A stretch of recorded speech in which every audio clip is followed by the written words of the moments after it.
ijana 33 133 umurongo wa mbere kugeza ku wa gatatu. Tasoma mstari wa kwanza hadi wa 3. Iravuga ngo n'indirimbo ya Dawudi yamazamuka. Hii ni nyimbo ya Daudi. Dorere erega n'ibyiza n'iby'igikundiro kw'abavandimwe baturana bahuje.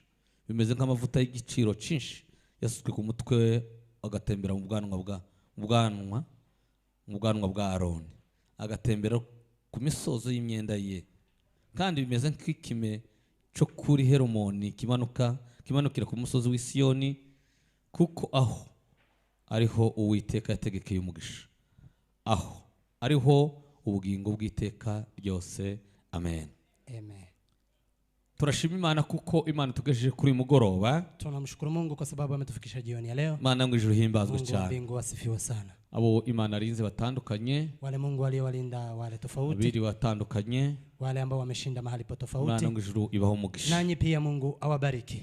Ikindi nanone jambo lingine, turararika abantu bose Imana agiriye neza kure ngo tubane mugoroba. Tunawaalika nyote ambao mmerehemika na Mungu kuwa jioni hapa. Imana ngo ijuru agiriye neza. Mungu wa mbingu awabariki sana. Cyane nonge kwishimira abantu twabanye kuva ku wa mbere. Sana na wafurahia watu ambao tumekuwa nao tugeze none ku wa kane mpaka leo Alhamisi. Data yagiriye neza, Imana ngo ijuru umugisha cyane. Mungu amewabariki na Mungu aendelee imyanya rwose. Ni watu ambao wamejinyima muda. Kuva ku wa mbere turi hano kutoka Jumatatu tukiwa hapa tugeza none uyu munsi none hadi wa leo tukiwa hapa. Kandi turimo twigisomo hejuru y'ubumwe. Tulikuwa tunasoma juu ya umoja. Umunsi wa none niho turi birangiza. Siku ya leo ndio tutatamatisha. Umunsi wa none ndi ufundikira twamo tugiye hejuru y'ubumwe. Tulikuwa tunazungumza juu ya umoja. Umunsi dutangira wa mbere, siku ya kwanza tulipoanza, twasobanuye ubumwe cyarico. Tumeweza kuelezea umoja ni nini. Kandi tubivuga mu ijambo ry'Imana. Na tukasema tukiambatanisha na neno la Mungu. Kuko ijambo ry'Imana rico rivuga hejuru y'ubumwe. Kwa sababu kuna kile neno la Mungu kinasema juu ya umoja. Hallelujah. Amen.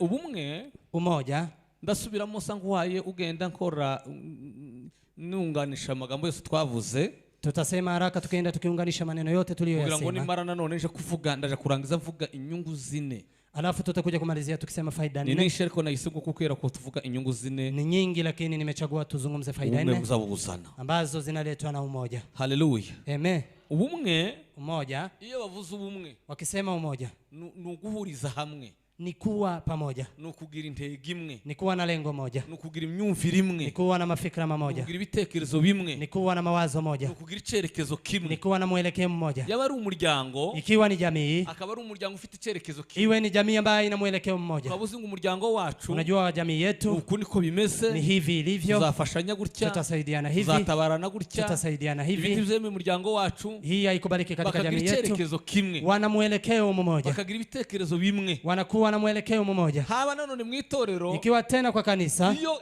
ubumwe buri mu itorero, umoja ukiwa kanisani, abakristo bagira icerekezo kimwe, wakristo wana mwelekeo mmoja, bazabafashanya, watasaidiana, bagira urukundo, wana upendo, bazumva kimwe, wanasikia pamoja, barubahana, wanaheshimiana, barakundana, wanapendana. aho n'ubumwe iyo buhari. Hiyo ni umoja ukiweko. Ubumwe, umoja, niyo hatariho amakimbirane, kama hakuna mzozano. Ubumwe, umoja, niyo hatari amacakubiri, kama hakuna mgawanyiko. Ubumwe, umoja, niyo hatari intambara, ni wakati hakuna vita. Ico gihe, wakati huo wanaita ni umoja, ubwumvikane, wanaelewana, kuvugira hamwe, kuzungumza kwa pamoja, ngo itorero ritere imbere, ili kanisa liendelee, ngo itorero rikure, ili kanisa likue, ngo itorero ribashe kuzara imbuto nishi, ili kanisa lizae matunda mengi, arasabwa, inahitajika umoja. Hallelujah. Hallelujah. Tuvuga mu jambo ga Bibiliya yavugamwo, Biblia inasema kwa maneno machache. Twavuze ko Bibiliya ibivuga kuko iyita ubumwe.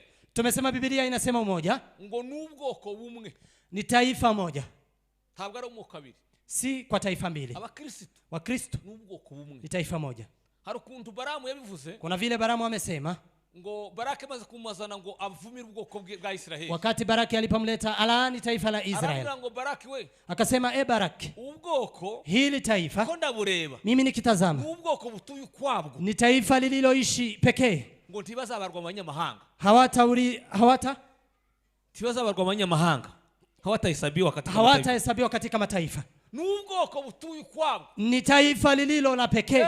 Itorero, kanisa, nubwo dutuye muri isi, kama tunaishi dunia hii, twakagombye kugira imyitwarire itandukanye n'abisi, tunafaa kuwa na mwenendo tofauti na wa dunia. Dutuye muri isi, kama tunaishi duniani, y'ubugoryi, dunia ya ujinga, bagombye gutandukana nabo, tungelikuwa na utofauti na wao, kuko itorero, kwa sababu kanisa n'ubwoko ni taifa utuye ukwabo, ambalo linaishi kwa upekee. Umoja tena asobanura ngo ni umubiri umwe, inamaanisha ni mwili mmoja. kuko twasomye ijambo Paulo yavuze, tumesoma neno Paulo alilolisema, kuko umubiri ugizwe n'ingingo nyinshi, akasema kama jinsi mwili imefanywa na viungo vingi, niko hivyo hivyo itorero ndivyo kanisa rimeze. linakaa.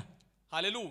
Amen. Umubiri ugizwe n'intoki, mwili umefanywa na vidole, ugizwe n'amaso, kuna macho pia, ugizwe n'amaguru, kuna miguu, zose yote bigafatikanya, yote inaambatana. haleluya. Haleluya. Cha kabiri, cha gatatu twaravuze, ya tatu tuliyosema, twaravuze ngo ni umuryango, tumesema ni jamii, ubumwe, umoja, Biblia byita, jinsi Biblia inasema, iravuga ngo ni umuryango, inasema ni jamii moja. haleluya. Amen. Twavuze nanone ngo ubumwe, tumesema umoja tena ngo ni zimwe, ni jengo moja yubatse ambayo imejengwa ku rufatiro kwa msingi rumwe, mmoja, kandi urwo rufatiro nta rundi, na huo msingi si mwingine, ni Yesu Kristo mwana wa ni Mungu. Yesu Kristo mwana wa Mungu. Amen. Amen. Torero tuwasa kuri Yesu Kristo, kanisa ambalo halijengi kwa Yesu, ibizaryo takono bivuga, mambo yake hatuwezi kuyazungumza. Yesu yavuze ijambo ryiza, Yesu amesema neno nzuri, yaravuze ngo, amesema uwumva ya magambo akayakomeza, atakayesikiza maneno haya na kuyatii bameze nk'umunyabwenge, anakaa kama mwenye hekima uwasinziye ku rutare, aliyejenga nyumba yake kwenye mwamba. Mvua ikaja, kukaja na mvumba, mvuma ukaja, ngo zose byikubita kuri iyo, yote ikaanguka kwa nyumba hiyo, ariko iyo ngo ntiya, lakini nyumba haikuanguka kubera ko yarishinze ku kwa rutare, sababu ilikuwa imejengwa kwa msingi. uwumva ya magambo Atakayesikia maneno tayakomeza, asiyashike, ngo ameze nk'umupfafa, anakaa kama mpumbavu, umupfafa kama mpumbavu wagiye kubaka, aliyekuja kujenga, ntiyacukura, hakuweza kuchimba, akatereka amatafari gusa, akaweka tu matofali, imvura iragwa, mvua ikaja, biviratemba, mvumba ukaja, uvuma ukaja, ngo zose byikubita yote yakaanguka kwenye nyumba hiyo. bizivuga, Biblia inasema ngo kugwa kwiyo kuanguka kwa nyumba hiyo kwabaye kunini, kulikuwa kukubwa sana. haleluya. Amen. Ijambo ry'Imana migani zivuga ngo, Biblia linasema ngucawa keshi, yule ambaye anakemewa mara nyingi, ngo ariko akanga gashingijo, lakini anashikamana tu, ngo azagwa, ataanguka kandi ngo azavunika, na atavunjika, tazongera kungu, na hatawahi tena kuamuka. haleluya. Amen. Uwo ijambo ry'Imana rivuga, Yule ambaye Biblia inasema, narimo soma amagambo nyine mukanya, nilikuwa nasoma maneno hapo, hari igihe nyine nsoma ibitabo nabara nkayifotora ukuntu, kuna wakati nasoma vitabu no sinzi ukuntu mpurutse hejuru yo kwihana, nikafika juu ya kutubu, sanga hari amagambo ngo 5, kuna maneno 5 agomba kuturehereza kwihana, ambayo anafaa kutuita ili tutubu, ariko rimwe niryo ryantangaje cyane, lakini moja ndiyo imenishangaza. rimwe ryabwiye ngo, moja imesema ngo nuko ni kwa sababu imbere yacu mbele yetu hari urubanza, kuna hukumu, ariko nzo tubitekereza, lakini hatufikiri. La. haleluya. Amen. Cyo gituma ijambo ry'Imana zarivuga ngo, Ndiposa Biblia ngo inasema mukore tumikeni kandi muvuge na mseme mukabasha gucirwa urubanza, kama wale watakaoenda kuhukumiwa. amen. Amen. Dukore, tutumike, tuvuge, tuzungumze, uzoze ukora ibyaha, ufanye dhambi, nukora imirimo mibi, ukifanya kazi mbaya mu mirimo yawe, kwa kazi zako, uzuyikora wabibuka kuko fanya ukikumbuka ya kuwa mbere yawe hari urubanza, mbele yako kuna hukumu. haleluya. Amen. Paulo yabwiye abakorinto, Paulo akawaandikia Wakorinto, aravuga ngo kuko twese, akasema kwa sababu sote ngo tukwire kuzagaragazwa imbere y'intebe y'imbabazi z'Imana, tunafaa kudhihirishwa mbele ya kiti cha Mungu, umuntu wese agacirwa urubanza, kila mmoja ahukumiwe ngo bikwiranye n'ivyo yakoze kulingana na yale aliyoyatenda wakiri mu isi y'umubiri, akiwa kwa dunia ya mwili. amen. Amen. Haleluya. Ngo igituma kigomba kuturehereza kwihana, kinachotufanya tuitwe kutubu, igituma cyo ijambo ryo turehereza kureka ibyaha, kinachofanya neno lituite kwa kutubu, kureka imyitwarire mibi, kuacha yale mwenendo mbaya, nuko imbere ya ni kwa sababu mbele yetu hari urubanza. kuna hukumu. Umwanditsi w'Abaheburayo, Mwandishi wa Ibrania yaranditse ku igice cy'Icyenda n'umurongo wa 27, ameandika 9:27, ngo kuko twese tukwiriye kuzafa rimwe, akasema kwa sababu sote tutakufa mara moja, ngo hanyuma hakaza urubanza, alafu kuna kuja hukumu. twese tuzofa, Sote tutakufa, twese tuzofa, sote tutakufa, ngo duse nk'amazi amenetse, tufae kama maji yaliyomwangika ngo atongera kuyorwa, na hayawezi kuzoleka. nushaka uzogende. Hata uende, Abazungu bunyine basigavuga ngo umuntu agomba gukora check up, wale wanasema mtu anafaa kufanya check up ya mwili, byibura ku mezi 3, angalie kwa miezi 3 kuzurebe kabla, ku mubiri uhagaze, aone jinsi mwili unasimama. bakabikora ngo uzugende ubikore, Wanafanya ili uende kuwafanya, niho uzoramba cyane, ili uweze kuishi miaka mingi, ariko se bari mu gituma ibo bari mu gufa, lakini si hata wao wanakufa. za kanseri zizazibica n'ibindi zose, Si kansa zinawaua na nyingine, nuko ni kwa sababu twategeye kuzafa, tumeamuriwa kufa. umuntu wese azafa, Kila mtu atafa. mwanditsi Mose yaranditse, Musa ameandika aravuga ngo akasema, muri Zaburi ya 90, Zaburi ya 90 umurongo wa 8 kumanuka kugeza ku 12, 8 mpaka 12, aravuga ngo akasema ngo iminsi yo kurama k'umuntu, siku za kuishi kwa mtu ngo ni 70, ni 70, ariko ngo nagira intege, lakini akikaa sana, ni yihangana, akikaa sana ngo ni 90, ni 80. ngo ariko ivyirato z'iyo minsi yose, lakini kujivuna kwa hizo siku zote ni umubabaro, ni uzuni. haleluya, haleluya. ngo agere hefo, alipofika chini aravuga ngo kubw'ubwo mwana, akasema kwa hiyo mfalme, unigishe kubara iminsi yanjye, unikumbushe kuzihesabu siku zangu, utuma tunga umutima w'ubwenge, ili niwe na moyo wa kuwa na hekima. haleluya, amen. Bwana Yesu asifiwe sana. haleluya. Turi zimwe, sisi ni jengo moja yubatse ambayo imejengwa ku rutare rumwe, kwa msingi mmoja, kandi urwo rutare na huo msingi ni Yesu Kristo, ni Yesu mwana wa Mungu. tujenge juu ya Yesu, mashaka itaisha, nguvu utapata, imani itaongezeka. Tusipojenga juu ya Yesu, kazi zetu zitapungukiwa. Msingi bora ni Yesu, jenga juu ya Yesu. Amen. Amen. Haleluya. Haleluya. Ubumwe, umoja mu buryo bwa Bibiliya, kwa msemo wa Biblia, urasobanurwa ngo inamaanisha ngo turi inzimu, sisi ni jengo moja yubatse ambayo imejengwa ku rutare kwa msingi mmoja, rumwe ni Yesu Kristo. mmoja ambaye ni Yesu Kristo. Amen. Amen. Nta wundi mwami dufite, hakuna mfalme mwingine ambaye tunaye. ngo niba hari ugira ico yirata, kama kuna yule ambaye anajikujivuna, niba hari ico uwogira ico yirata, kama kuna yule anaweza kujisifu, ngo yirate ko yamenye Yesu, ajisifu ya kuwa amemjua Yesu. tutukirata amafaranga, tusijisifie pesa, amafaranga azashira, pesa itaisha. Ezekiel yaranditse aravuga ngo, Ezekiel ameandika akasema, ubutunzi, utajiri ngo bugira amababa, ina mabawa, uzabuguruka, wanga inaruka. aravuga ngo, lakini akasema, ku munsi w'amateka, kwa siku ya hukumu, ngo tacu ubutunzi bwanyu, utajiri wetu uzabamarira, haitawasaidia. abafite amadolari menshi, wale ambao wana dola, munsi w'urubanza siku ya hukumu wa Mungu tacu azabafasha, hayatawasaidia. abize amashuri menshi, wale ambao wamesoma, munsi w'urubanza siku ya hukumu wa Mungu tacu azabafasha, hayatawasaidia. abazakico bafashwa gusa, wale ambao watasaidika na abakiriye Yesu, ni waliompokea Yesu umwami n'umukiza, kwa mfalme na mwokozi wa maisha yao. agakiza twasigiwe ni pasiporo ijuru, taifite tazishira we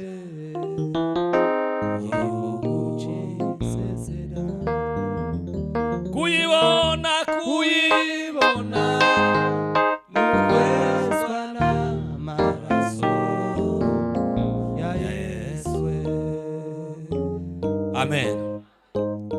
Hari amagano menshi aravuga ngo turi urusho umwe, sisi ni lisho moja, turi umurwa umwe, sisi ni jiji moja, turi inzu imwe y'umwuka, sisi ni nyumba moja ya kiroho. Ayo magambo yose asobanura umwuka. Hayo maneno yote yanafanisha umoja. Twavuze ijambo Jumanne, tumesema neno, twavuze ijambo rivuga ngo hejuru ese, tukasema je? Haleluya. Haleluya. Bwana Yesu asifiwe sana. Haleluya. Niki kiturehereza ubwo bumwe? Ni nini inayotuitia kwa huo umoja? Niki kitubemenyesha ubwo bumwe? Ni nini itakayotujulisha umoja? Ese niki kituzana ubwo bumwe? Je, ni nini inayotuletea umoja? Turavuga ngo ijambo rya mbere, tukasema neno la kwanza ngo nuko, ni kwa sababu Yesu Kristo ngo ari umwe, yeye ni mmoja nasi na babaye. Amen. Amen. Igituma tuzana ubumwe mu itorero, sababu gani tunaleta umoja kwa kanisa? Ikiza kiturehereza ubumwe, ni nini inayotuitia umoja? Ni iri jambo, ni neno hili, nuko, ni kwa sababu Data, Baba na Yesu baromo ni wamoja. Mwibuke ijambo Yesu yavuze, kumbuka neno Yesu alilolisema. Imana icubahira. Haleluya. Bwana utukufu. Haleluya. Haleluya. Yaravuze Yesu agiye gusenga, amesema Yesu wakati alikwenda kuomba, asenga isengesho rya nyuma agiye guhaguruka, akaomba ombi la mwisho akaenda kusimama, aravuga ngo, akasema Data, Baba, ngo babumwe, wawe wamoja, ngo kuko naje kama jinsi sisi ndumwe nao tu wamoja na nyinyi. Haleluya. Haleluya. Kubera ko Yesu Kristo ari umwe na Data, kwa sababu Baba na Yesu ni wamoja, natwe turugite, nasi tufanye nini? Tureze urwo umwe kugira ngo tuze tuwe pamoja. Amen. Amen. Haleluya. Haleluya.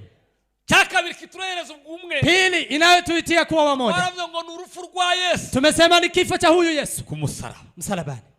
Amen. Amen. Bwana Yesu asifiwe sana. Haleluya. Haleluya. Amen.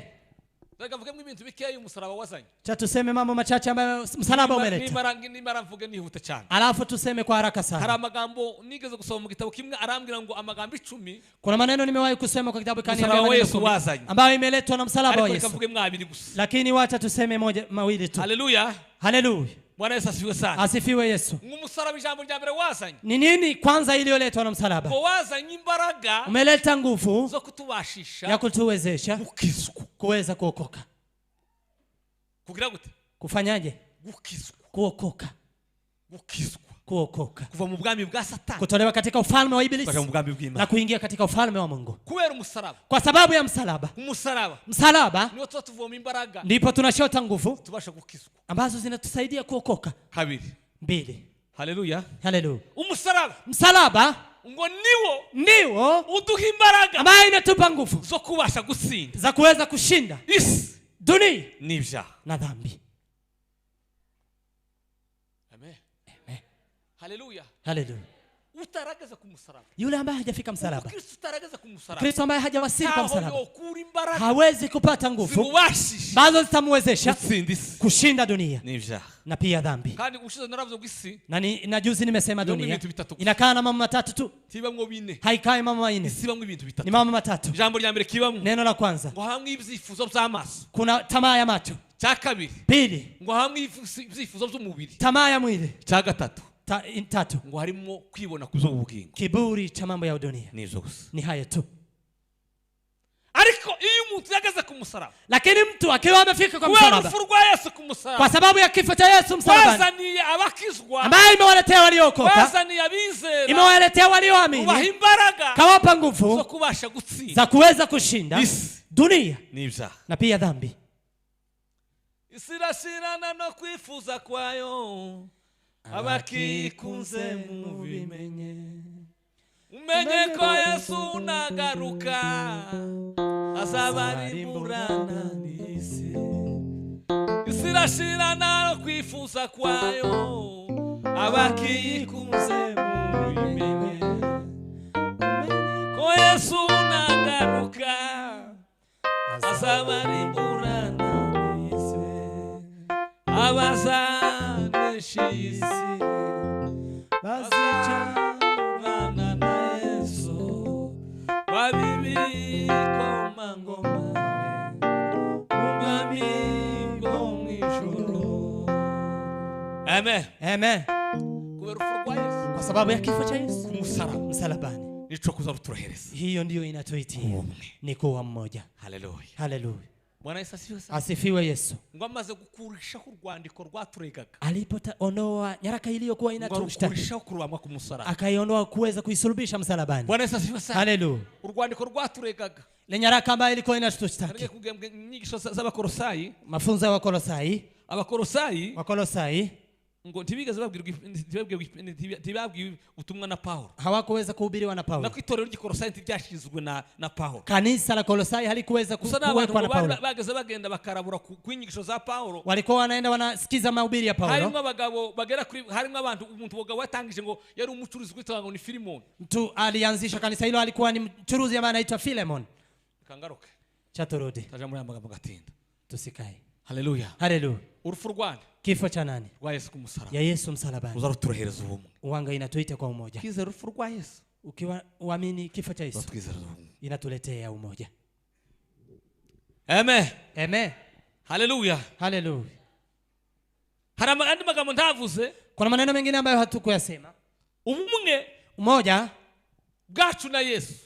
Yetu na Yesu. Udutera natwe kuba bamwe. Inatufanya nasi tuwe pamoja. Katureza kuba. Na inatuita kuwa wamoja. Ejo abo twari kumwe. Jana wale ambao tulikuwa na wao. Twavuze ibintu bitatu dusabwa kuba. Tumesema maneno matatu ambayo yanatusi tuwe mmoja. Hari magambo atatu dusabwa. Kuna maneno matatu ambayo yanatufaa. Kitorero. Kama kanisa. Kubumwe. Kuwa wamoja. Abo twari kumwe twarayasobanuye kumwe. Wale ambao tulikuwa na wao jana tumezungumza. None ndayavuga gusa nihuta. Leo tutasema tu haraka. Jambo la mbere twaravuze ngo. Neno la kwanza tumesema. Ngo dusabwa kubumwe. Ambalo linatufaa kuwa wamoja. Ngo ni mutambara. Ni kwa vita yo mwuka. Vita ya kiroho. Itorero turi ku ntambara. Kanisa tunakaa vitani. Turi ku rugamba. Tunakaa kwa vita. Tuvuga amagambo ya Uri. Tunasema maneno ya Uri. Tuvuga amagambo ya Aroni. Tukasema maneno ya Aaron. Na Mose. Na Musa. Na Bameleki. Na pia Amaleki. Na n'umugabo w'ingabo Yoshua. Na pia ambaye alikuwa mwanajeshi mkuu Joshua. Bageze Bameleki. Walipofika kwa Amaleki. Kwa Amaleki baza kubatambuka. Wameleki wakakataa wasipite. Wameleki bari babi. Na Wameleki walikuwa wabaya. Wageze bagenda bakareba abandi b'abanyantege nkeya. Walikuwa wanaangalia wale wadhaifu. Abasaza. Wale ambao ni wazee. Na wale ambao ni mashosho. Na wao ndio wanaenda wakiua. Abandi benda babimbaraga bifanya muguru bageze babareka. Wengine walikuwa wanawaacha. Wakagenda bareba abakecuru n'abasaza. Wanaenda wakiangalia wale wakongwe. Wale ambao walikuwa wadhaifu. Wakaenda wakiwaua. Abaisraeli barabwira ngo. Waisraeli wakawaambia. Tuinzira dutambuke. Tupe njia tupite. Wakakataa. Ngo bategicu. Wakaweza kuwakata. Asubuhi Mose ngabwira Yoshua. Sasa akamwambia Yoshua. Akamwambia shuka kwenye bonde na uweze kupigana na Wameleki. Nami nitapanda mlimani. Akapanda mlimani. Alipofika mlimani akakaa. Alipopandisha mikono Israeli inashindwa. Akishusha Israeli inashindwa.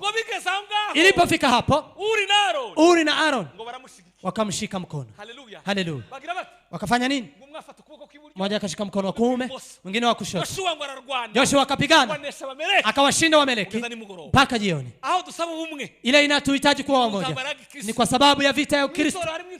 Kwa kanisa kuna vita nyingi. Kuna vita ya magauniko. Kuna vita ya ushirikina. Watu wengi wanakaa vitani, wameshindwa. Adui amewapiga, akawapiga sana. Wanahitaji msaada. Kwa vita ya Kikristo tunahitaji kuwa mmoja.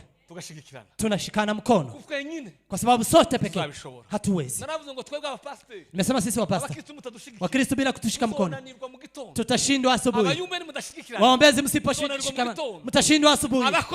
Wanakwaya msiposhikamana mtashindwa asubuhi. Kwa sababu tunakaa vitani, tunahitaji umoja.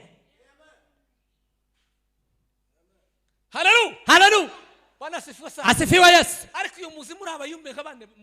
Lakini mnajua mkiwa waombezi kama wengine mkiwa mnashika mkono ambao mnajuana mnapendana, mnaweza kubadilisha dunia. Mnaweza kuangusha dunia. Sababu mnaona vitu zinaenda zikiwa regefu. Unaona waimbaji wanaimba lakini haishiki. Hamna umoja kabisa. Mnaimba mkisengenyana, mnaimba mkishirikiana, mnaimba bila hata kusikizana, mkiwa mbalimbali. Kwa nini? Vita inatushinda. Tunashindwa. Kwa nini? Hamna umoja. Hamna Harun, hamna Huri, hamna Musa, hamna Yoshua. Yoshua amepata nguvu za kushinda kwa sababu Musa amepanda. Musa naye amepata nguvu kwa sababu Uri na Aaron walimshika mkono. Tunahitaji kushikamana. Tunahitaji umoja kwa safari hii. Kweli. Haleluya. Haleluya. Asifiwe Yesu. Nakumbuka siku moja kwa mji ambao tulikuwa tunaishi, watu wamewahi kuja kuwa na udhaifu. Kukaja na udhaifu, watu wakawa wadhaifu. Tukazungumza na vijana wengine wawili. Tukasema twende kuomba. Hatuwezi kuendelea kuwa kwa jiji tukiwa waombezi ambao tumeokoka. Tuangalie udhaifu kama huu. Twende kuomba. Tulikuwa tumetoka Jumapili. Ushirika ulikuwa mbaya kabisa. Walikuwa wanaimba nyimbo. Wakipiga ombi inakataa. Tukaenda huko kwa mlima. Tukasema tuendelee kutazama. Tuendelee kuangalia. Twende kuomba. Tukaenda kuomba. Jumatatu tukaenda kuomba. Tulipofika huko kwa maombi, tukaandika orodha ya watu wote kijijini. Tulikuwa na kijiji ya Sepak na pia Kades. Tukaandika orodha. Tukaandika mke na mume na watoto wake wote. Siku ya kwanza imeshinda tukifanya hiyo. Jioni tukaanza nyumba kwa nyumba. Tukaombea mume, mke. Tukisema moto wake, moto wa mwisho wake nani yake, moto wake katika kwa watoto wote. Tukasema ikiwa siku ya pili watu wakaenda huko kwa kuomba. Tukapata wazee wameenda kuomba, wake wameenda kuomba, watu wakabadilika, watu wakaacha dhambi. Kwa nini? Kwa sababu tulikuwa tumekubaliana, tukashikana. Kwa hii vita tunahitaji umoja. Kitu ya pili ambayo inatufaa tuwe na umoja. Haleluya. Haleluya. ngo ni igihe cyo kubaka umurimo w'Imana. Ni wakati wa kujenga kazi ya Mungu. Kubaka umurimo w'Imana. Kujenga kazi ya Mungu. Twavuze Nehemia. Tumesema Nehemia. Nehemia amaze gushika. Nehemia alipofika. Akora icyo bita ngo ni patrouille de reconnaissance. Akaweza kuzunguka ile ya kujuzi. Ngo azenguruka nijoro umuhana. Akazunguka usiku ya akaangalia jinsi jiji limebomoka. Akapata imechomeka. Milango imebomoka. Yote imekwisha. Asubuhi na mapema akaweza kuwasikasanyisha. Akawaambia, hamuoni tuko vibaya? Hamuoni tuko vibaya? Simameni tujenge. Na kila mmoja aweze kuchukua panga. Achukue hata na kwa kuweza tutapigana tukijenga. Haleluya. Haleluya. Murimo w'Imana. Kazi ya Mungu haiwezi kujengwa na mtu mmoja. Hauwezi kujengwa bila ushirika. Waombezi hawawezi bila umoja. Jeni mukondana n'abayumbe cyane. Mimi na wakondani waombezi. Na walaumu sana. Amen. Kabisa. Mnajiita jina ambalo hamlijui. Waombezi na abantu bahora ku mavi basengera. Ni watu ambao wanakaa kwa magoti wakiomba. Ni wanawaita wale ni wao wale kirisha. Wale ambao na abantu bahora ku mavi. Watu ambao wanakaa kwa maombi. Haramagambo agera kuri 7 aranga umuyumbe. Kuna maneno kama 7 ambayo yanadhihirisha muombezi. Ambaye ni muombezi. Sote ni wana maombi. Lakini sote si waombezi. Sote kila mmoja anajiombea. Lakini hao ni kundi la watu ambao imejichagua kuombea kazi, kuombea watu, kuombea. Hiyo ndio wamechagua. Kwa hiyo kuna maneno kama 7. Neno la kwanza ni walinzi ambao wanakaa mlangoni wanalinda adui asiingie kwa kijiji. Lakini adui wametuingilia. Kwa nini? Walinzi wamesinzia. Neno la pili. Haleluya. Amen. Bwana Yesu asifiwe sana. Asifiwe Yesu.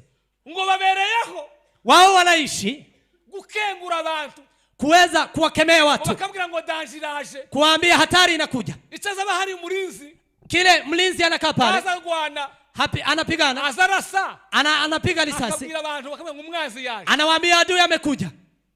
Abayumbe waombezi bagomba kutubwira ikibazo kishi, wajumbe wangetuambia shida ambayo inakuja. Wanatuambia hatari inakuja, uwe ni macho. Watatubwira nabahumirije na wasinziriye, watatuambia na wao wamesinzia. Kangaruke kuba ku murimo w'Imana, kujenga kazi ya Mungu, dukeneye ubumwe. Tunahitaji umoja. Jambo la gatatu twavuga ngo rikene ngubumwe. Neno la tatu ambalo tunahitaji umoja ni masengesho, ni kwa maombi. Haleluya. Amen. Hehe. Wapi? Masengesho. Kwa maombi. Masengesho. Maombi. Haleluya. Amen. La niyo ndaza bayento ya mama Shiro sasa niyo mama Ana. Niyo ndaza ngusenga. Mama Ana alipa. Fata mikrofoni. Mungu ampe mtoto. Mama alipanda Shiro. Mungu ampe mtoto. Maombi ya imani. Maombi. Mungu anayajibu. Maombi. Mama alipanda Shiro ili aombe Mungu ampe mtoto. Alipanda Shiro ili aombe Mungu ampe mtoto. Muzichatumye Samuel yari yarakoze ishuri ry'abana bahanuzi. Mnajua kwa nini Samuel alikuwa amefanya shule ya watoto nabii? Samuel yari yarakoze ishuri ry'abana. Kuna sababu nyingi iliyomfanya afanye shule la wanaombezi. Yari intego ya mbere. Lengo la kwanza, yari yaravuze ngo alikuwa amesema ngo wenda Israeli tuzogira ibishago. Israeli tutakuwa na tatizo. Tuzogira ibishago. Tutakuwa na matatizo. Tushaka twotaba. Tutafute jinsi ya kutawala. Tushaka tubariza. Tutafute yule ambaye atakaweza kuturudi. Tumkose. None mureke dukore ishuri ry'abana. Kwa hivyo wacha tufanye shule ya wanabii. Babe hore muri huduma. Ambao wakaa kwa huduma. Ejo tugira kibazo. Kesho tukiwa na shida. Tusaidie. Mkubwa bayumbe ba. Naona waombezi takataka ni zagazaga yano. Wanafanya hapa mambo yanatusumbua. Hamwe baba muri zagazaga yanga. Wanakaa kwa mambo ya hapa hapa. Umuntu yo kwiruka muri mwabesha kuri nani kuri protector. Mtu anaweza ukaa kidanganya kwa protector. wote hawadanganyi. badakirwaye kubitana n'iringi zose, wengine wanaanguka huku na huku, baramugora kamubwira ngo tubarize ibihe bigeze, alafu wanamwambia uliza nyakati zikoje. azorota kubwire ngo ataota kuambie abe no kurota zarota ashingiza ngo na ashinguza ngo na custom no kurota umuyo azarota ashingiza ngo nabande anaota, ariko umuntu waraye mwihuduma wiriwe mwihuduma, lakini yule ambaye ameshinda kwa huduma anasikia mbingu ikiwa imefunguka.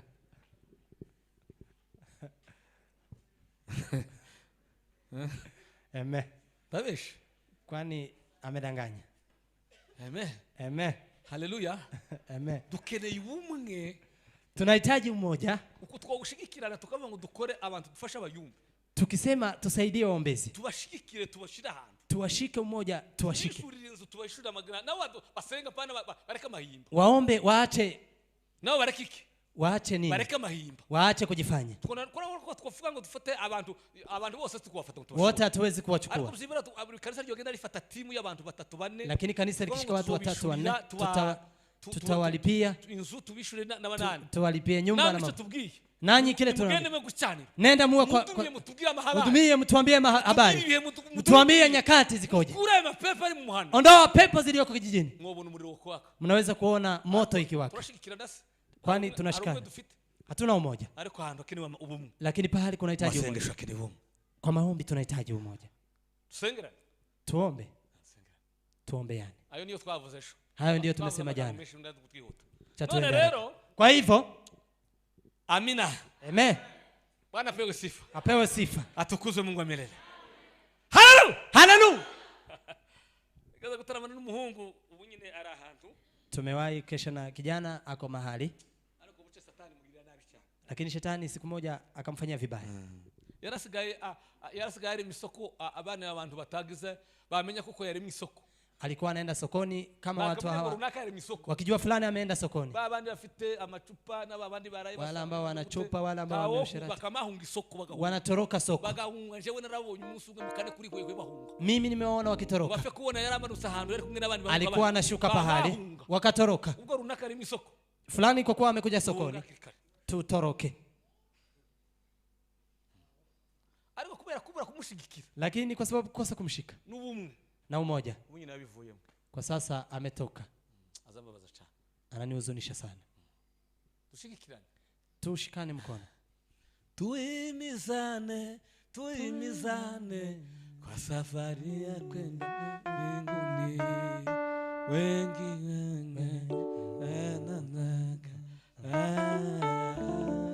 wameutua msalaba. Tuwaonyeshe tena.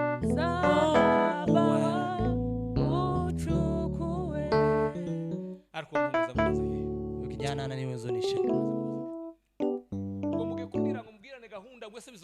Tunaulizana itakuwaje?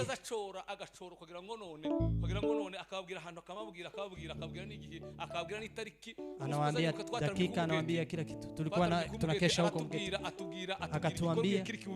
Akatuambia wakati, akatuambia dakika, atubwira isaha n'iminota, akatuambia saa na dakika. Kandi byabaye kwa kundi yabivuze. Na imefanyika hivyo saa na dakika kwa nukta. Biraba. Ikawa hivyo. N'umurwayi twazusengera. Ni mgonjwa tulikuwa tunamuombea. Akatuambia huyu mgonjwa masaa kama haya, dakika kama hizi atakuwa amepona. Saa zimefika, akaamuka, akala.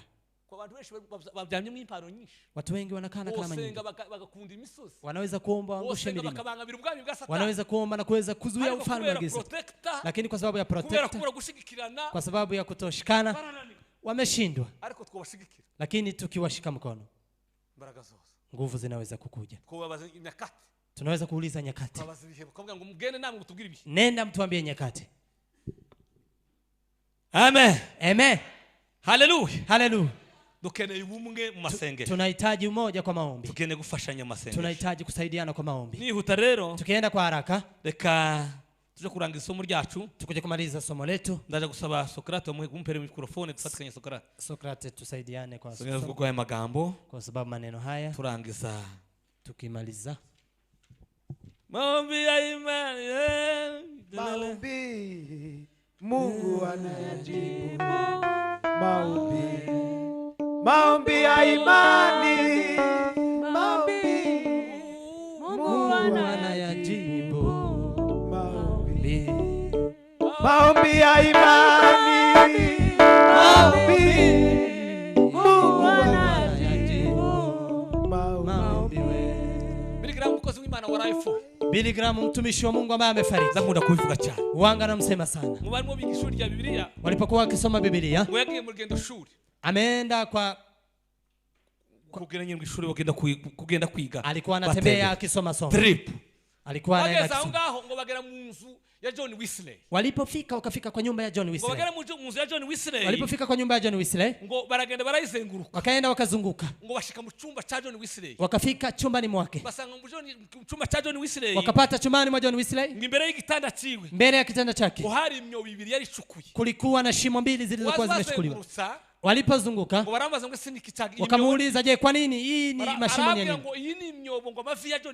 Akasema hizi ni shimo magoti ya Wesley. Yalikuwa yamechimbua kwa sababu ya kuomba. Amepiga magoti mpaka mashimo zikapatikana. Wengine wakatoka. Billy Graham akajifanya akarudi. Akapiga magoti katika shimo hizo. Akaambia Mungu. Akasema Mungu, unaweza tena ukafanya. Unaweza tena ukafanya. Tangu siku ya hiyo ndio Billy Graham akapokea nguvu. Katika magoti ya John Wesley. Lakini wewe mahali unapiga magoti. Na wengine wanaweza kupiga wanatoa nguvu.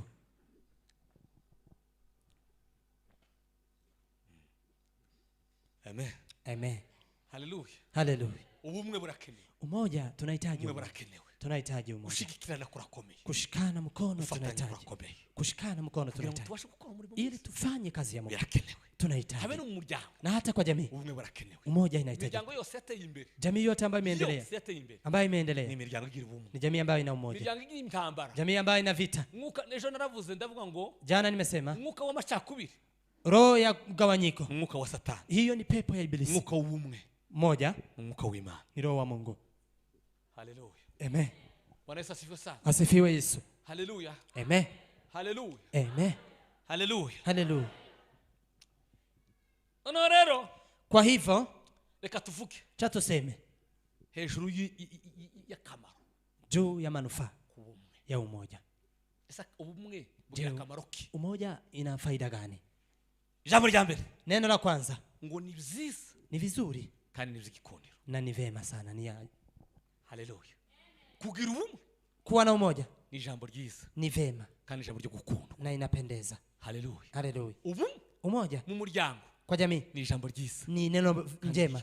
Na pia ni ya ubumwe mu bayumbe. Umoja katika ombezi. Ni jambo ryiza. Ni neno njema. Kandi ry'igikunda. Na tena ni ya kupendeza. Ubumwe mu itorero. Umoja kanisani. Ni bwiza. Ni vizuri. Kandi bw'igikunda. Na ni inapendeza. Zaburi 133. Zaburi 133 tumesoma. Habuze ngo. Imesema. Erega. Tazama. Ngo dore ni byiza. Jinsi ilivyo vema. Ngo kuko abavandimwe. Ndugu wake. Babana bahuje. Wawe pamoja. Ngo bimeze nk'amavuta. Ni kama mafuta mazuri. Ngo yasutswe mutwe wa Aroni. Kichwani cha Aroni. Ngo atembera mu bwana bwiwe. Yashuka ndevuni. Ndetse ko no ku misozi y'ikuzimu. Na ndevuni za Haruni. Aravuga. Na akasema. Ngo kuko aho. Kwa sababu hapo. Aho ubumwe buba. Pahali umoja uliopo. Ni Imana yategekeye. Nipa Mungu ameamuru. Umugisha.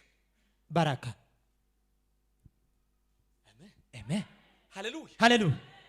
Mwitorero ribamwo ubumwe. Kanisa na umoja. Imana ntiyabura kuwatanga umugisha. Mungu hawezi kukosa kutoa baraka. Umuryango ubamwo ubumwe. Jamii ambayo ina umoja. Imana ntiyabura kuwatanga. Mungu hawezi kukosa kutoa baraka. Mu bayumbe haba ubumwe. Kwa waombezi kukiwa na umoja. Hallelujah. Hallelujah. Uzukubujire tukabona nk'abayumbe nk'abatanu bamashije bafite umutima umwe. Tukiona waombezi kama 5 ambao wamechukua hatua. Turakora kazi kacu. Tutafanya kazi yetu. Ariko tuzodutarama. Lakini tutakuwa tunakesha. Nimugora tuzodutarama. Jioni tutakuwa tunakesha. Ubwoba bwa Satani kuntu ari bubi. Chani waambie uoga wa shetani jinsi ni mmoja. Mbaya. Nakwambia enda. Ngo wamugenda gukora iminsi yose. Enda ufanye siku zote. Amataha yaroshe cyane. Anakuja akiwa amechoka. Sisemi kutumika ni vibaya. Wabwira urugero rumwe. Chani waambie mfano mmoja. Hari umugabo w'Umunyamerika. Kuna mzee Marekani. Ngo barabahinzi b'ingano. Walikuwa wakulima wa ngano. Kandi ngo igihe cyose na wakati wote igihe gisarura wakati wa mavuno ngo cyageze guhirana n'igihe cyaneje ilikuwa inapatikana wakati wa mvua ya mawe. Muri Amerika ile mvua ya mawe inanyesha Marekani. Ngo abantu benshi abamwe mu mahinzi benshi wale wakulima wengi ngo yahagaraga mu isarura wakifika kwa kukusanya ngano bagaza bakoresha imashini yabo kwa kuvuna walikuwa wanatumia mashine bagakora kugeza na ku cyumweru wanatumika mpaka Jumapili kugira ngo basarure vuba ili waweze kuvuna haraka ili mazao yao yasiweze kuharibiwa na mvua. Lakini mzee huyo akawa ameokoka. Akasema sitakosa kushiriki Jumapili eti niweze kuvuna ngano, zitakuwa ninavuna pahali itakuwa inaishia ziharibike.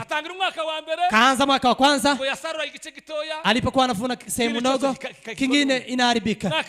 Mwaka wa pili, mwaka wa tatu, wengine wanamcheka sana, wanamwambia wewe ni mjinga. Ilipofika mwaka wa 10, Mungu akamkumbuka.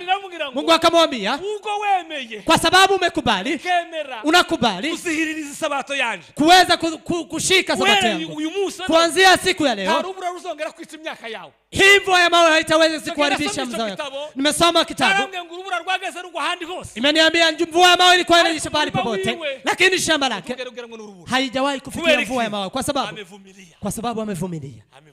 Yarihangana. Haleluya. Wanasema tunatoa saa moja. Takama tutakuwa tunakuja hapa tuombe. Mnaweza kuona ajabu inaweza kutendeka. Waache.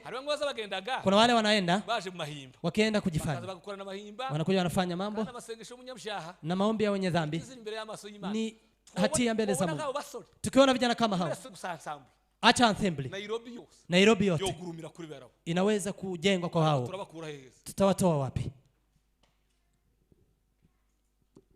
Maombi ya imani, maombi Mungu anayajibu.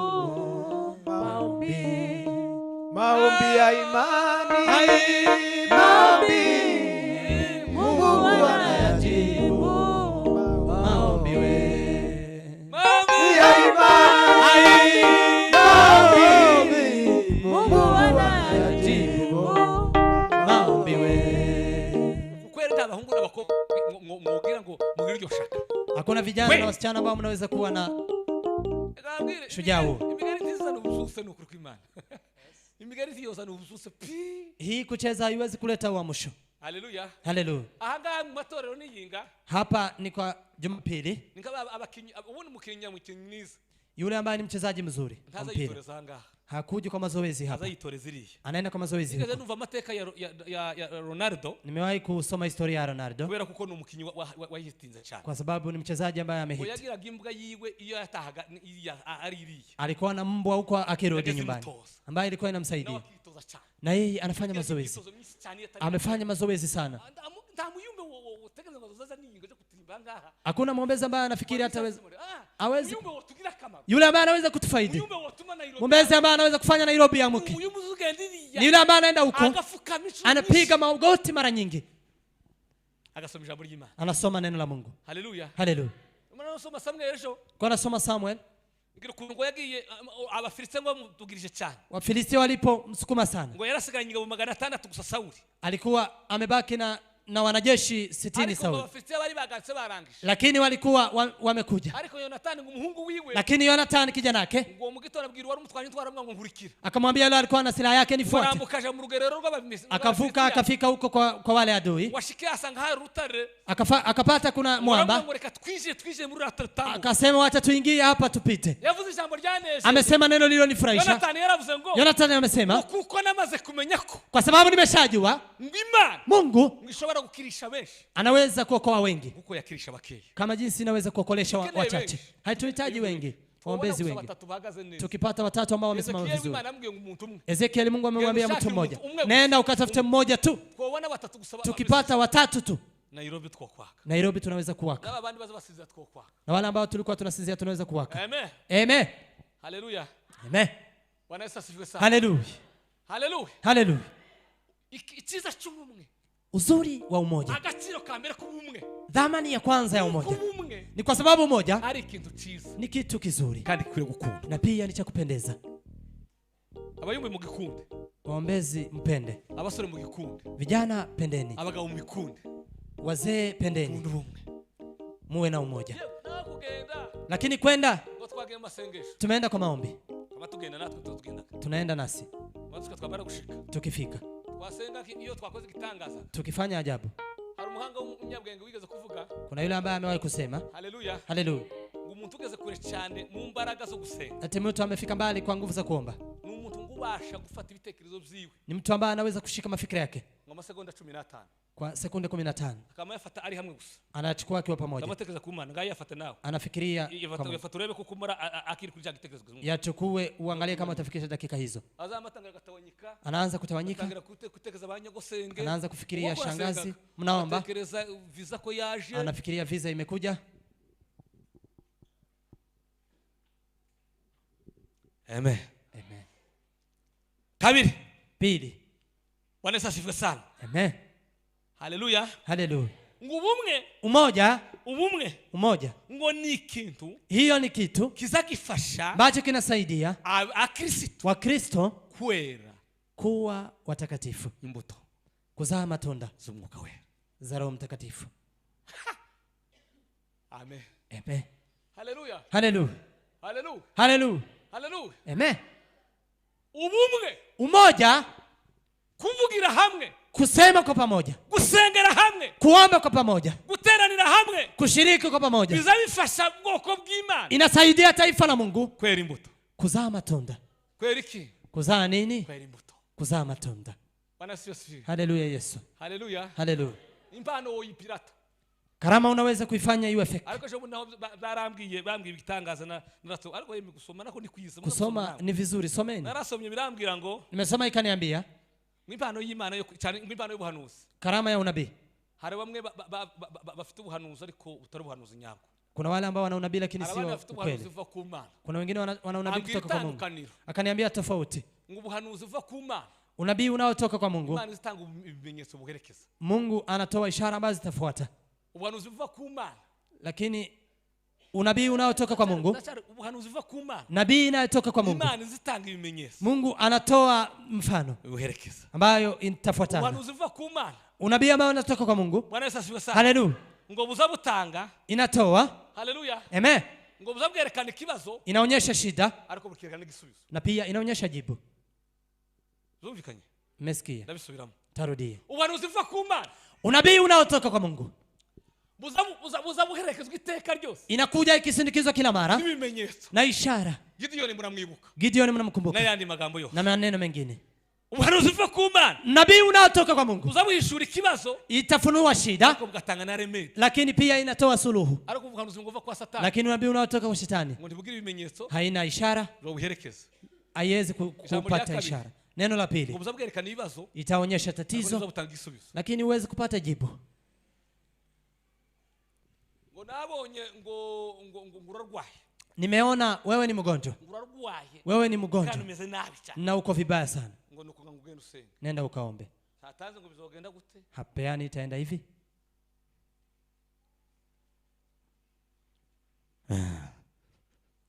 Imana mjuru kushusha. Mungu. Mani bashubafashe. Mungu atusaidie. Haleluya. Haleluya. Haleluya. Haleluya. Nanone turatari kuri ya Zaburi 133 n'umurongo wa 3. Zaburi 133. 3 rero. 3. Tukikaribia kutamatisha. Biravuga ngo inasema ubumwe, umoja. Ngo ni challenge. Hiyo ni challenge. Ni jambo rizarifasha umuntu. Ni neno linalomsaidia mtu. Rizarifasha itorero. Ambaye inasaidia kanisa. Rizarifasha organization runaka. Inasaidia kundi fulani kugera ku ntego ryihaye. Kufika kwa lengo waliojipea. Amen. Amen. Haleluya. Haleluya. Haleluya. Haleluya. Itorero ridafite ubumwe. Kanisa ambayo haina umoja. Habe niyo rwotegura vision bikazirunda. Hata iandae lengo na lengo. Habagera kuri imwe habe nimwe pi. Hawezi kufikia hata lengo moja. Imbaraga. Nguvu. Zazifasha. Zitakayosaidia. Umuryango. Jamii. Itorero. Kanisa. Abakristo. Wakristo. Organization runaka. Kundi fulani. Kugera ku ntego bihaye. Kufika kwa lengo waliojipea. Niyo wabaye umwe. Ni wakiwa wamoja. Amen. Amen. Haleluya. Haleluya. Bwana Yesu asifiwe sana. Asifiwe Yesu. Alikoza Imana igaza kumbwira kintu igaza kuza kusengana mugenzi wiwe. Kuna mtumishi wa Mungu amewahi kwenda kwa maana ndugu yake. Wewe kuntu yaramwizeye. Kwa sababu alikuwa amemwamini. Agenda mu butayu bari baraganye ngo bahure mu butayu barafite iminsi 10 cyose. Akaenda walikuwa wamesema walikuwa na jamaa yote. Walipofika ategereza kuko amusangayo. Akafikiria atampata. Soro ryaba usiku ukawa. Yaza buracha. Hakuja. Agitegereje kwasa. Akangojea atakuja. Agenda kugera ingarishize cyane. Akangojea mpaka wiki ilipoisha. Wewe kuntu yaramwizeye. Kwa sababu alikuwa anamwamini. Ariko ndiyaza. Lakini hakukuja. Aravuga ngo ariko ndubwo ataje. Akasema hata kama amekuja hajakuja. najua hawezi aje kukata. gusanga nyine Alipopata asanga yaje kugira kibazo wararwarageze mu nzira, akapata amepatwa na shida akawa mgonjwa, inzoka hayagenda, akaumwa na nyoka akienda akienda, telefone zari zirika, hakukuwa na simu, asubizwa n'inzoka tiyasivyo kubera ko yagize amahimbe kwanga, aka kwa sababu amekataa kukuja, amechelewa kwa sababu amepatwa na shida. Kusenga ategeza kumugana araza, ndugu yake akaendelea kuomba akingojea fulani atakuja kwa sababu walikuwa wameambatana. Umoja ni jambo, ni neno lizarifasha umuntu, nasaidia mtu, lizarifasha abantu, saidia watu kugera kufika ku ntego bihaye, kwa lengo waliojipea. Amen. Dukeneye guhindura itorero rizuke. Tunahitaji kuamsha kanisa. Mugashikira mukavuga dufatikanye. Mnasema tuambatane. Mugafatikanye. Mnaambatana. Kwihanga. Mnavumilia. Mugafatikanye. Mnaambatana. Kareka mahimba. Naacha kujifanya unafiki. Amen. Amen. Hallelujah. Amen. Bwana Yesu asifiwe sana. Hallelujah. Kane 4 ja kurangiza tukikuja kutamatisha. Ubumwe, umoja ngo ni ikintu kizakirehereza abakristo, ni kitu kinachowaitia wakristo gukundana hagati yao, kupendana katikati yao, zabuzana urukundo, inaleta upendo, upendo. Haleluya, haleluya. Zabuzana iki, inaleta nini? Upendo. Ariko urukundo rwarashize yewe, upendo imeisha, urukundo rwarashize, upendo imeisha, urukundo rwarashize, upendo imeisha. Paulo abwiye yandikiye Timotheo, Paulo akamwandikia Timotheo, aravuga ngo umenye kuko mu gihe cy'imperuka, akasema jua siku za mwisho ngo azaba ari ibihe birusha, itakuwa ni nyakati ngumu, watu watakuwa wanajipenda, bazabakunda pia, watakuwa wanapenda fedha, birarira, wakijivuna, kandi ngo muri ico, na kwa hiyo wakati urukundo rwabeje, upendo wa wengi ruzakonja, utakuwa na ukame. Amen. Amen. Haleluya. Amen. Haleluya. Amen. Murasengana, naomba pamoja, bwana mwikanisa, nakaa kwa kanisa moja, mugenzi wa Nyakaburara, ndugu yenu analala njaa, kambara ubusa, analala anafaa uchi, gute, anapatwa na shida, mwobibona, hamwezi kuona. Yesu zugira ngo wa muntu yogarucho yogira umwete se, mnajua mtu huyu anaweza kuwa na bidii. Oyaye La, muso anonagiye nitonda bukeya kugira ngo abantu bumve. Leo tumeenda polepole ili watu wasikie. Mwigisha makavuga mwagisha cyane, wanasema tunaenda haraka. Ngo none ngo umuriro wari watse, leo moto ilikuwa imewaka. Leo bavuze iki? Wamesema nini? Moto ilikuwa imewaka. Ni nini wamesema? Umuriro wari watse, Timoto umewaka, umuriro wari watse, moto imewaka. Ngo none, kwa hivyo ngo twara tugiye kuja mu ishuri, tulikuwa tuende mbinguni, none mwagaruka mwe niki? Mmerudi kwa nini? Haleluya. Haleluya. Ariko iyo muhamuke ukimagenda mukavuga amagambo, lakini mkisema maneno, ziburuga fata rimwe, afadhali chukua moja, litakusaidia. Narimvuze ngo, kwa nimesema inyungu ya kane y'ubumwe, faida ya 4 ya umoja. Umoja buzabuza niki? Inaleta nini? Buzabuza niki? Inaleta urukundo, upendo. Watu wazakundana, watu wanapendana. iyo muri bamwe, mkiwa pamoja, iyo mugira ubumwe mu muryango, mkiwa na umoja kwa jamii, mnapendana. Iyo mugira ubumwe mu itorero, mkiwa umoja kanisani. Amen. Haleluya. Haleluya. Bwana asifiwe sana. Asifiwe Yesu. Haleluya. Haleluya. Haleluya. Haleluya. Bwana asifiwe. Asifiwe Yesu. Haleluya. Haleluya. Umuzikira ko ruguru twaga tuzana n'amafu. Mwamenye ngo mugenzi wanje umuyumbe ntafafite mukayimweza. Mukijua muombezi hana mufite umusitari ico unga mnampa unga. Cyo umusitari nuko muwiwe ntafiyari. Mnajua hana unga. Twumvikana tutangifu. Mnamwambia tusaidie tutoe. Kajana muwiwe mukajana mwivuga butumwa. Mnatoa mnaenda kwenye ile. Lakini kwa sasa ari gusigara. Acha kubaki. Tankweta afite ntanandi bigeze hana kiato. Umunsi umwe twari dufite umusitari ahantu hitwa kuyabirindiro. Tulikuwa na n'abantu bageze banje tankweta nari zangu sikuwa na kiatu. Pato nari mfite nyico gihe byari bimeze nabi. Na trouser ilikuwa vibaya. Bageze banje ngwambara kumbwira twari tuvuye mu butayu yewe. Ndugu zangu wakaniuliza tulitoka kama sija kumusitari gakumbuze ko ntakirato. Sitaenda mnajua sina kiatu. Wakasema haiwezekani. Ndagutiza kirato. Akasema nitakupea kiatu. Mwingine nikupe trouser. Mustari burabaye. Kandi uwo munsi cyo gihimana ikora ibitangaza imisozi irakunduka. Na Mungu akafanya maajabu. Hatuwezi kukuacha, tutaenda pamoja. Mmoja akanipa kiatu, mwingine akanipa shati, trouser tukaenda. Unaenda unaleta maelfu ndugu yako. Haiwezekani. Umoja inaleta upendo. Haleluya. Haleluya. Iyo abayumba rumwe bazakundana. Waombezi wakiwa pamoja wanapendana. Kwa kanisa kukiwa na umoja wanapendana. Kwa wanakwaya ikiwa na umoja wanapendana. Kwa jamii kukiwa na umoja wanapendana. Haleluya. Haleluya. Haleluya. Tumpe Bwana utukufu. Haleluya. Haleluya. Datawe. Baba, ndabasabira nawaombea babumwe wao wamoja koje nawe turumwe kama jinsi mimi na wewe tu wamoja. Haleluya. Haleluya. Icho mbasabira ni Kile ninachoombea ni nini? Data ndabasabira Baba, nawaombea babumwe wao wamoja uko nanje kama jinsi mimi na wewe tu wamoja. Haleluya. Haleluya. Bwana asifiwe. Asifiwe Mwokozi. Haleluya. Haleluya. Dukeneye urukundo, dukeneye ubumwe. Tunahitaji umoja. Kuko ubumwe Kwa sababu umoja ni kitu ciza, ni kitu chema kandi kile gukundwa na pia ni cha kupendeza. Wangu ubumwe, anayechukia umoja ni adui. Ni adui. Ni adui. Wangu ubumwe mwikorana, ambaye anachukia umoja kwa anakuwa mtoweni. So msori. Mtoweni. Yeye ni adui. Wangu ubumwe mu muryango, ambaye hataki umoja kwa jamii. Huyo ni adui wa jamii. Wangu ubumwe mu itorero, ambaye hataki umoja kwa kanisa ni adui wa kanisa. Kandi yotuma bizishubifu. Azatuma bizishubifu. Atafanya mengi yaharibike. Kwa sababu upendo ni kitu ciza, ni kitu chema, ni kitu cyo gukundwa, ni kitu cha kupendeza. Habiri cyo twavuze. Pili tulichokisema. Twavuze ngo tumesema urukundo, upendo ngo rutera ubwoko bw'Imana. Umoja kwera imbuto. Umoja unafanya taifa la Mungu lizae matunda mema. Imbuto nziza. Matunda mema. Imbuto nziza. Matunda mema. Maombi ya imani, maombi Mungu anayajibu. Maombi. Maombi ya imani, maombi Mungu anayajibu. Maombi. Maombi ya imani, maombi Mungu anayajibu. Maombi we. Haleluya.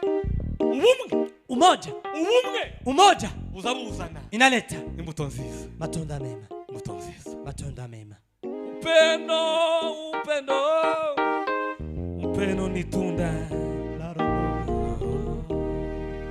Umoja ni tunda la Roho. Ukeneye ubumwe muri kidotori cyane. Tunahitaji umoja katika kanisa letu. Ukeneye ubumwe mu miryango yacu. Tunahitaji umoja katika jamii zetu.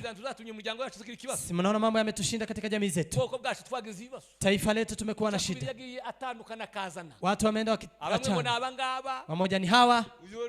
Kuri YouTube. Kwa YouTube wamoja ni hawa. Wamoja ni hawa. Wengine ni hawa. Tukiri muri iyi si ya gutya tukiwa na dunia ya hivi ya kuachana. Matengano. Tunazunguka Kadesh. Lakini wakati wote tukiwa pamoja tutakuwa wamoja. Imana, Mungu, abajanama, wale washauri, Imana zibahamza. Mungu anawasaidia. Imana zibasanga. Mungu atawapata. Tunahitaji umoja kwa sababu umoja unatusaidia kuzaa matunda za Roho Mtakatifu. Tatu tumesema. Haleluya. Haleluya. Upendo. Unako ubumwe. Umoja. Bwana Yesu asifiwe sana. Haleluya. Ubumwe. Umoja ngo ni ikintu. Ni kitu kiza kidufasha. Kinachotusaidia kugera. Kufika ku ntego twihaye. Kwa lengo tuliyojipea. Haleluya. Haleluya. Uzichatumye Imana igabanya indimi Babeli. Unajua kwa nini Mungu amegawanya ndimi huko Babel? Ngo baravuganye ngo twubake umunara. Wamesema tujenge mnara. Tuzamuke tugere ku Mana. Tupande mpaka kwa Mungu. Batangira kubaka. Wakaanza kujenga. Wakajenga. Imana tabatipe. Mungu akasema hawa. Abatipe. Hawa. Bongeraho. Wanaweza kunifikia. Wakajenga. Wakajenga. Atabatipe bazongera. Hawa watanifikia. Kugira ngo nani yabo itego yabo nyinshi. Ile lengo lao nifikishe. Acha niwachanishe. Ndimi. Nicho Kifaransa shaje. Faransa ikaja, Ingereza ikakuja. None umwe ngambwira ngo mpeze tafari. Mmoja akamwambia leta tafari. Ngo muheze umugozi. Akasema leta kamba. Byanga birafafana. Ikakataa. Wakaachana, mnara ikaachiwa. Umoja ukikosa. Wakisema tujenge. Tujengea fulani kwa nini? Analeta mgomo. Achana, acha. Hiyo project ikafarika. Tununue vyuma vizuri. Wengine wakasema tununue vyuma kufanya nini? Acha, hii ni nini? Wanakataa. Project inafunga. Umoja ni nguvu ambazo zinawezesha watu kufikia kwa lengo waliojipea. Nasikia tunahitaji umoja. Si mnasikia tunahitaji umoja. Kwa jamii tunahitaji umoja. Kanisa linahitaji umoja. Waombezi tunahitaji umoja. Haleluya. Haleluya. Bwana asifiwe. Asifiwe Yesu. Haleluya. Haleluya. Amen. Amen. mumorganiza maombi mkipanga maombi mugenzi wanyu muyumba akaburi ifu ndugu yenu akose unga muteranye mukusanye kandi binaniranye mushaka inshuti tafuta marafiki babwira ngo yewe dukiye gutarama ku mugenzi waambie tunaenda huko lakini ndugu yetu amekosa unga mzipatikane muende pamoja. Haleluya. Haleluya. Kuko tumese kwa sababu tumekuwa kama jinsi kuni zilizoko ukitoa kuni moja hatuwezi kuwa lakini ukiunganisha moto inawaka na fulani anahitajika hata kama mnamwacha amebaki kwa sababu hajapata uwezo lakini mkienda kwa umoja kazi ya Mungu inaweza kuwaka. Saa imeisha. Kazi ya Bwana ibarikiwe, kazi za Roho mimi nabarikiwa, wewe wabarikiwa, sote twabarikiwa na Bwana. Mimi nabarikiwa, wewe wabarikiwa, sote twabarikiwa na Bwana. Ndugu zangu, sio musibano nibasiyo yobesimize muramaje. Sisi tunacheza hapa na wale ambao wana mapepo. Eti sisi ni wana mapepo. Mtu ana mapepo anakuja, sote tunafanya hivi. Mwenye mapepo ana mapepo, ana pepo. Eti sisi ni waombezi. Wanampeleka Madhare kumdunga shindano. Mambo hayo unihuzunisha. Mimi nasikia nikiwa huzuni. Billy Graham amesema ningelipata miaka 20 alafu ampe vijana 100 ambaye wana kujitolea kama vile amejitolea. Dunia yote wanaweza kushika hivi. Amen. Amen. Kwa nyuma twavuze ngo nyuma tumesema ngo ubumwe umoja uzabuzana.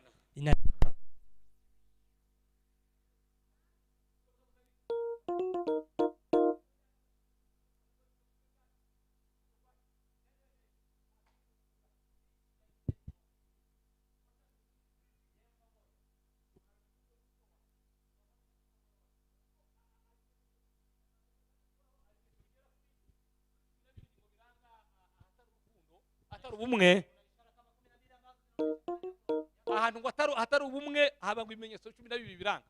Kuna umoja, kuna ishara 12 ambazo zinaonyesha. Ikimenyetso cha mbere, ishara ya kwanza ngo na ahantu habishari, pahali kuna fitina. Habishari kuna fitina. Haleluya. Haleluya. Ngo watu runaka ngo mugira president w'abayumbe, eti kwa sababu wamechagua fulani awe kiongozi wa ombezi, batava hamwe kwa sababu hawatoki pamoja, akamba mugira ishari, anakuwa na fitina na yeye. Huko jewe na Sokrate twaturaye mu gahunda, kama mimi na Sokrate tumekuwa pamoja. Kubera kuko kwabanye mu gahunda nkama numva ko Sokrate ari we mugiza gute, tuseme Sokrate ndiye. Haleluya. Haleluya.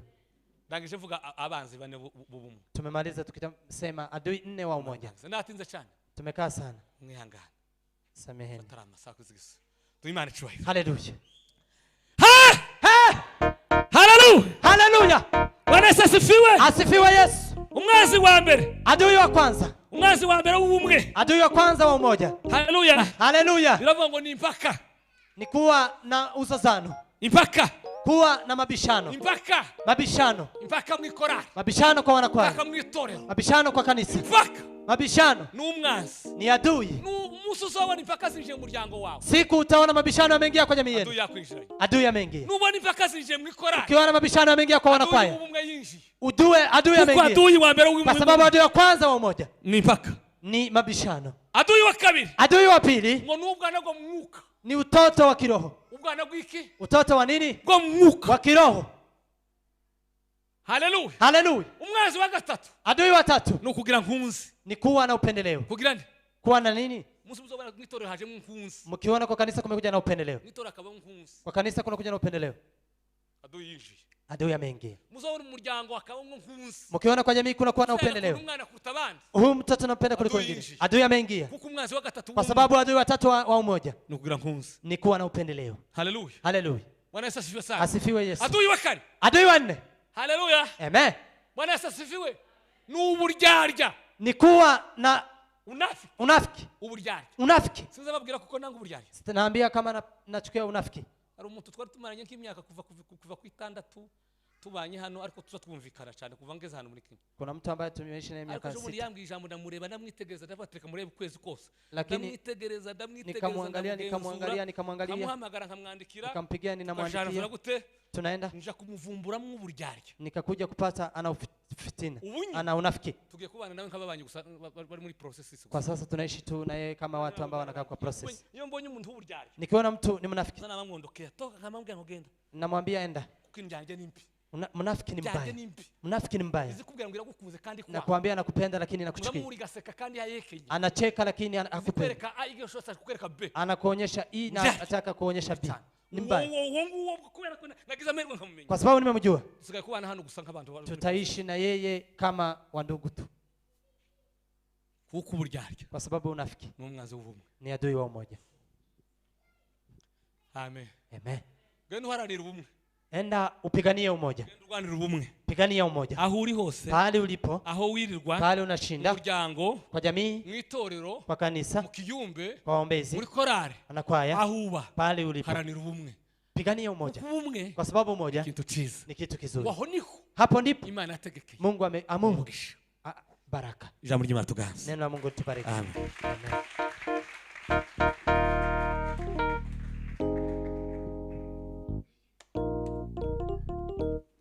Evera arakoze amashimeshi Imana imumugisha. Ubitira Imana amashi kwijambo ry'Imana. Pigieni Mungu makofi sana. Evera urakoze Imana igumugisha. Reverend ubarikiwe sana na Mungu. Kandi Imana imugirire neza. Na Mungu ambariki sana. Bwana asifiwe sana. Amen. Tubahirije isaha twamuhaye. Anaweza kutimiza saa tuliyompa. Yarirenzeho iminota 2 gusa.